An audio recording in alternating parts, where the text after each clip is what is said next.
Hello everyone, good morning. Welcome to my online class. Today we will discuss the rest part of the chapter number 1 of your science. In previous class we have discussed about the plants and their various characteristics and reproduction in plants.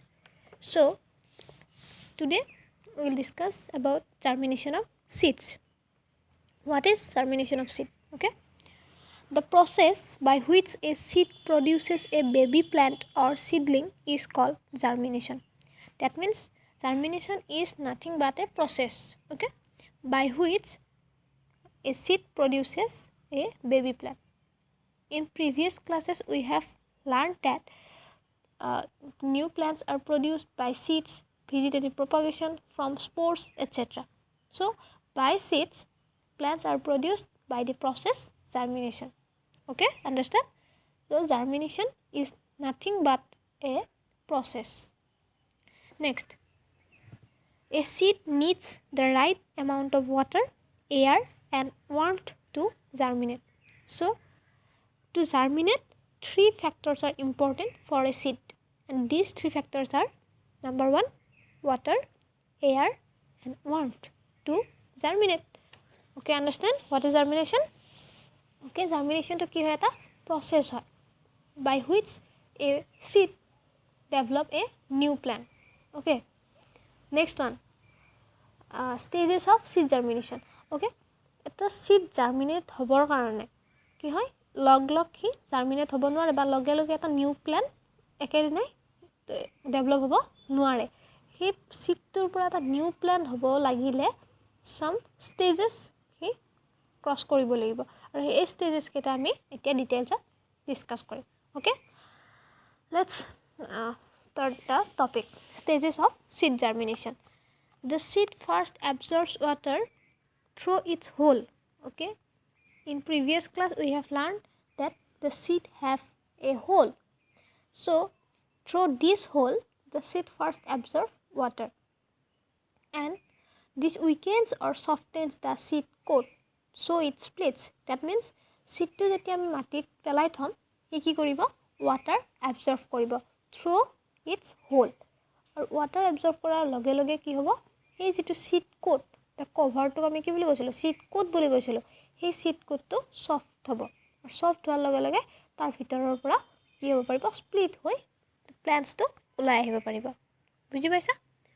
Okay, next, a small root emerges from the seed. It grows downward. Then a small shoot emerges from the seed. It grows upward. Okay, seed tur ki thakibo duta parts thakibo. Number 1, a root, and number 2, a shoot. Root grows downward. That means hi pato kon phale jay tol phale jabo. Next, shoot which grows upward. That means pisor jikhini green parts ole convert hobo hey parts khini ki hobo upward dikhot hi movement koribo. Buji paisa? Next, the seed with a small root and a small shoot is called a seedling. Okay, jetia small hoi thakibo root and shoot kini hetu ki boli kom ami seedling boli kom. Okay, what is seedling? The seed with a small root and a small shoot is called a seedling. Okay, clear hoise ekini? Next, the growing seedling uses the food stored in the cotyledons for growth. Take in previous class we have discussed about cotyledons, dicotyledons, monocotyledons. Okay, so seedling uses the food stored in the cotyledon. Okay, after a few days green leaves start appearing on the shoot. Okay, these leaves make food by the process of photosynthesis. The cotyledons dry up and fall off as all the food in them is used up. The seedling then develops into a new plant. Okay, cotyledons jikhini ki hoi thakibo food store hoi thakibo he food khini jetia plants to use koribo aru he hoi joar pisot he cotyledons khini ki hoi jabo tar pura hori pori jabo aru jetia hori pori jabo tar loge loge ki hobo kisuman green plants ta develop hobo aru green plants khini ki koribo by photosynthesis nije nije food produce koribo. Okay, moi er agor koso koisilo photosynthesis er kotha the process by which the green plant make their food by itself. Okay, So stages of seed germination we have discussed. Clear? Okay, you have to read carefully. Okay, next, seed dispersal. Okay, what is seed dispersal? Plants cannot move by themselves. Okay, all of you know it, and this is the characteristics of a plant. Okay, plants cannot move. The process of spreading seeds to different places is called seed dispersal. Okay, বুজি পাইছা? The process of spreading seed to different places is called seed dispersal. Simple. যে কি হয়, seedবিলাক different placeলৈকে কি হ'ব, spread হয়. গতিকে সেই spread হোৱা যিটো process সেইটোকে কি বুলি ক'ম আমি, seed dispersal বুলি ক'ম. But the seeds need to be dispersed because if the seeds simply fall and grow beneath the parent plant, they will be overcrowded and there will be not enough nutrients for each plant. Okay, seedবিলাক কিয় dispersed হ'ব লাগে, যে যদি seedবিলাক গছডালৰ ওচৰে পাজৰে হৈ যায় তেতিয়াহ'লে কি হ'ব, তাত নাম্বাৰ অফ প্লান্টছ বহুত বেছি বাঢ়ি যাব. বাঢ়ি যোৱাৰ লগে লগে ইটছ প্লান্ট নিড কি হয়, নিউট্ৰিয়েণ্টছ লাগে সিহঁতক. যদি সিহঁতে নিউট্ৰিয়েণ্টছ নাপায়, এনাফ পৰিমাণৰ যদি নিউট্ৰিয়েণ্টছ নাপায় তেতিয়াহ'লে সিহঁতৰ গ্ৰ'থটো ভালদৰে নহ'ব. বুজি পাইছা? সেইকাৰণে কি হ'ব লাগে, চিডবিলাক ডিছপাৰ্ছড হ'ব লাগে. ডিছপাৰ্ছ হ'লে ওচৰত নহয়, সি দূৰলৈ গুচি যাব. দূৰলৈ গুচি যোৱাৰ লগে লগে প্লেণ্টছবিলাক বেলেগ বেলেগ ঠাইত এটা নতুন প্লেণ্ট ডেভেলপ হ'ব. পাইছা বুজি? Why seed need to be dispersed? Okay, all of you write this question. Seeds need to be dispersed. Why? You write the answer and show me in group. Okay, next, this will result in poor survival of seedlings as well as the parent plant for light, space, water and nutrients. Okay, why nutrients is necessary for plant? Because nutrients is very important for a plant to growth, to proper growth. Okay, next, seeds can be dispersed in a number of different ways. So seeds can be dispersed in a number of ways, and the ways are, they can be carried by agents like wind, water or animals and human. গতিকে ডিছপাৰ্ছ হ'ব লাগিলে কি হ'ব লাগিব, সেইটো নিজে নিজে যাব নোৱাৰে. গতিকে কিছুমান কি লাগিব, তাক এজেণ্ট লাগিব. And this agents R what, wind, water, animal and human. Some plants even shoot out their seeds explosively. The size of seed is an important factor of their dispersal, in their dispersal. Okay, disperse হ'ব লাগিলে কি কি লাগিব, air, water, animals or human. গতিকে যেতিয়া এয়াৰে এটা seeds কি কৰিব, ডিছপাৰ্ছ কৰিব, তেতিয়াহ'লে সেই seedটোৰ চাইজটো যদি সৰু হয় বা লাইট হয় তেতিয়াহ'লে কি হ'ব, এইটো ইজি হ'ব two carry out this seed. So size is an important factor for dispersal. Okay, all of you understand this, why seed dispersal is necessary. Okay, why nutrients is necessary, what are the ways of dispersal. These three questions will be arise. Next, dispersal of seeds by wind. Wind is one of the main agent of seed dispersal. Seeds of certain plants are very light and small. These seeds are easily carried away by wind. This means that they can be carried to greater distances. Some seeds have long feathery wing or tail which helps them to fly. The seeds of Hyptes, dandelion and cotton have tufts of hair.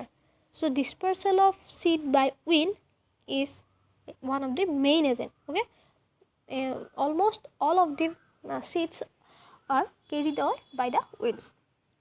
So উইণ্ডছে কি কৰিব, যে ছিডবিলাক যদি light হয় আৰু small হয়, small and light ছিডবিলাক উইণ্ডে তাক কি কৰিব, কেৰি কৰি লৈ যায় বেলেগ বেলেগ ঠাইত, সেইবিলাক পেলাই দিব আৰু তাতে কি হ'ব, এটা নিউ প্লেণ্ট ডেভেলপ হ'ব. অ'কে, বুজি পাইছা? আৰু ইয়াতে এক্সাম্পল কি দিছে, hiptage, dandelion and cotton. All of you have seen cotton plant. Cotton means কপাহটো. গতিকে কপাহটো কি হয়, বহুত লাইট হয়, সেইটো বতাহ দিলে কি হৈ থাকে, উৰিয়ে থাকে. গতিকে সেইটো কি হয়, বতাহে সোনকালে উৰুৱাই লৈ আহিব পাৰে. অ'কে, বুজি পাইছা? So' these are the examples of some plants dispersed by wind. Okay, clear?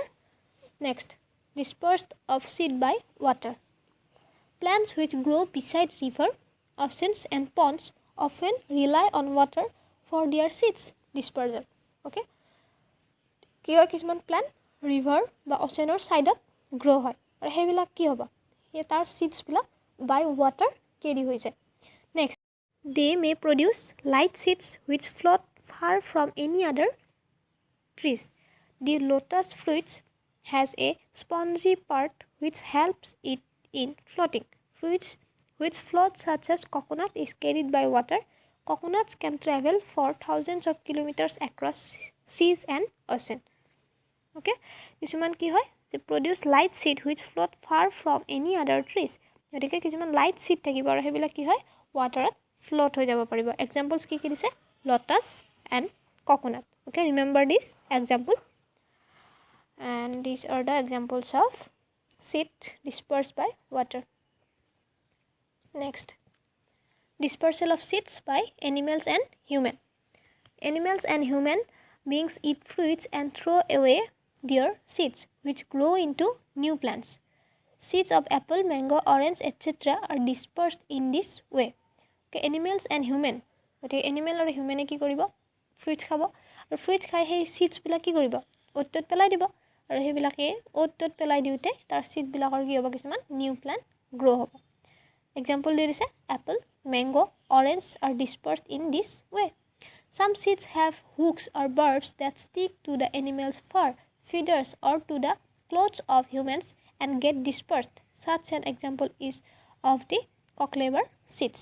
Okay, কিছুমান কি হয় যে কিছুমান seedsৰ গাত কি থাকিব কাইটৰ নিচিনা কিছুমান থাকিব যিবিলাক কি হয় এনিমেলৰ স্কিনত বা মানুহৰ কাপোৰত লাগি যাব পাৰে মানে ওচৰৰে গ'লে তাত লাগি যায় গতিকে সেই লাগি যোৱাৰ পিছত যেতিয়া এনিমেলছ বা মানুহজন বেলেগ ঠাইলৈ গুচি গ'ল তেতিয়া তাত কি হ'ব এই সিডবিলাক কাপোৰত লাগি গৈছিলে নহয় তাত ধৰা সিহঁতে পেলাই দিলে দিয়াৰ লগে লগে তাত কি হ'ব এটা নিউ প্লান্ট গ্ৰ' হ'ব বুজি পাইছা these are example you remember cocklever seeds.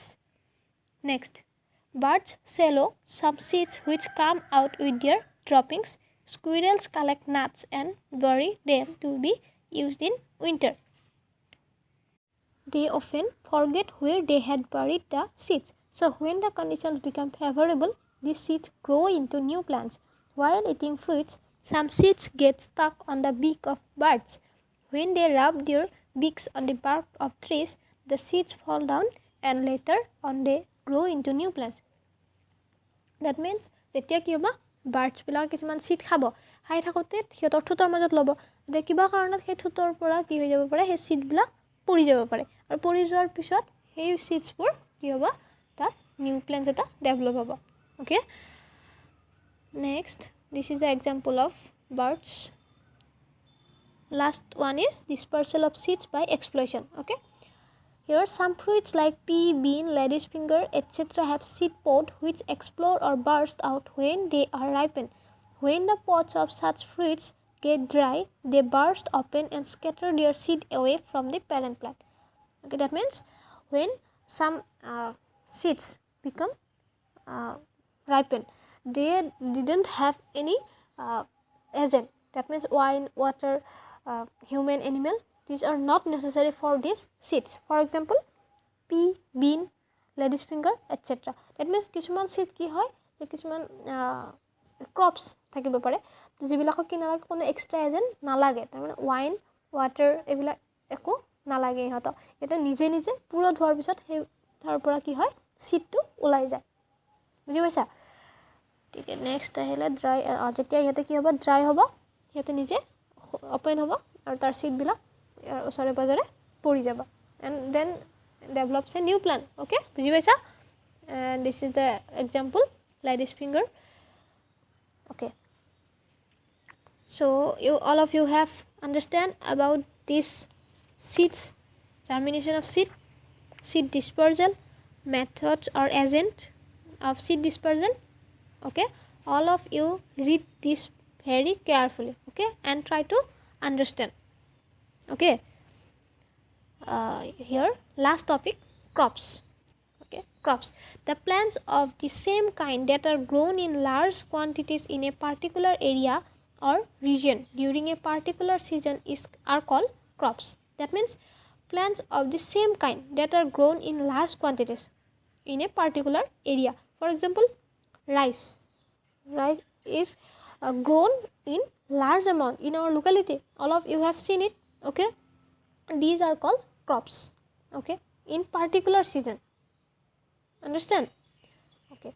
Next, growing crops in the field by farmers are called cultivation. Okay, by farmers growing crops are called cultivation. That means you have a large amount of jodi at a particular season যিকোনো এটা কি হয় plants grow হ'ব হেতুকে কি বুলি কম আমি crops বুলি কম ফৰ এক্সাম্পল তোমালোকে ধান খেতি দেখিছা ধান খেতিবিলাক কি হয় যে বহুত এমাউণ্টত আমাৰ ওচৰে পাজৰে কৰা হয় গতে এডাল দুডালটো ধানৰ খেতি নকৰে কৰিলে কি হয় বহুত খেতি কৰে গতে সেই বহুত লাৰ্জ কোৱান্টিটিত কৰিছে আৰু এটা সিজনত কৰে যেতিয়া এটা ধান খেতি নকৰে গতে সিজনত কৰিব আৰু এটা পাৰ্টিকুলাৰ এৰিয়াত কৰিব গতে অসমত কি হয় ধান খেতি বহুত বেছি হয় so these are call crops বুজি পাইছা and crops developed by farmers are called cultivation.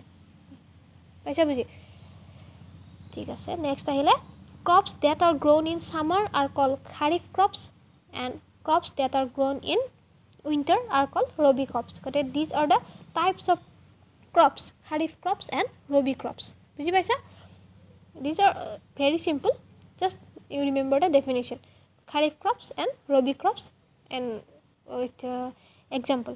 Okay, for example rice maize jowar bajra peanuts jute and cotton are kharif crops. Okay, next rabi crops wheat barley mustard are rabi crops.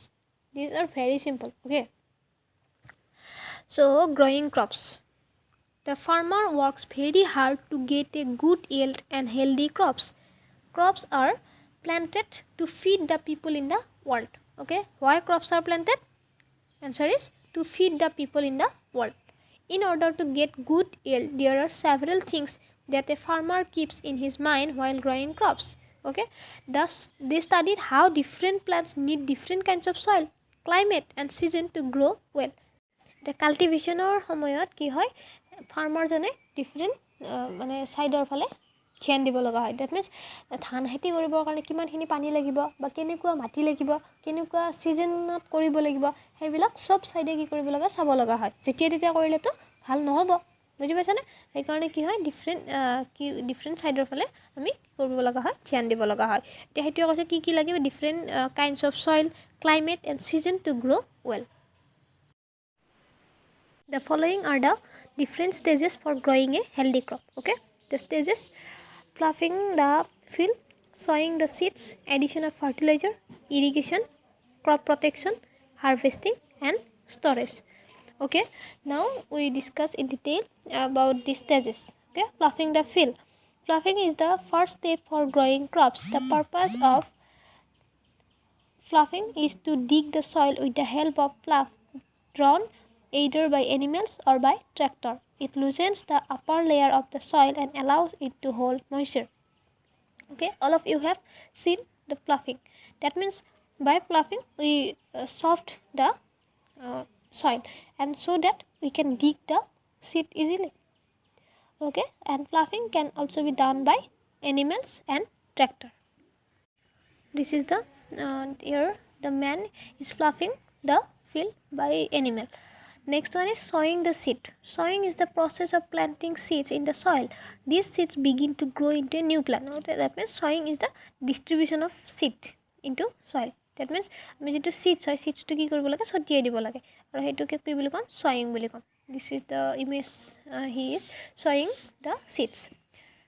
Next, addition of fertilizer. Farmers mix fertilizer in the soil to make it rich in minerals for the better growth of crops. There are two types of fertilizer. That means farmers mix fertilizer in the soil to make it rich in minerals. Minerals help to better develop or better growth of plants.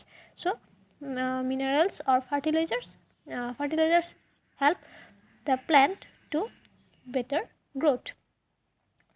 There are two types of fertilizer, manure and chemical fertilizer. Manure is a natural fertilizer made from the remains of dead and decaying plants or from cow dung. That means this is a natural fertilizer. We can make it in our home. Next, chemical fertilizer is non-made fertilizer like urea, nitrate and phosphate. This can be buy from shop. Next one is fertilizing the crops. Irrigation. Crops need water to grow. Irrigation helps to supply sufficient amount of water to crops. That is, irrigation is nothing, it is a supply of water to the crops. Water is essential for germination of seed. There are various methods to irrigate the field such as canal system, tube well and dug well. Okay, so water is very important or very essential for crops. So we need irrigation system. This is the image of irrigation system. Here, crop protection. As we have cultivated the crops, we have to protect this. Here, birds, insects, squirrels, moles, etc. damage the crops. So crops need protection from them before and after harvesting. Farmers use pesticides and insecticide to kill the pest. DDT and Benomyl are some common insecticide. So birds, insects, squirrels, etc. damage the crops.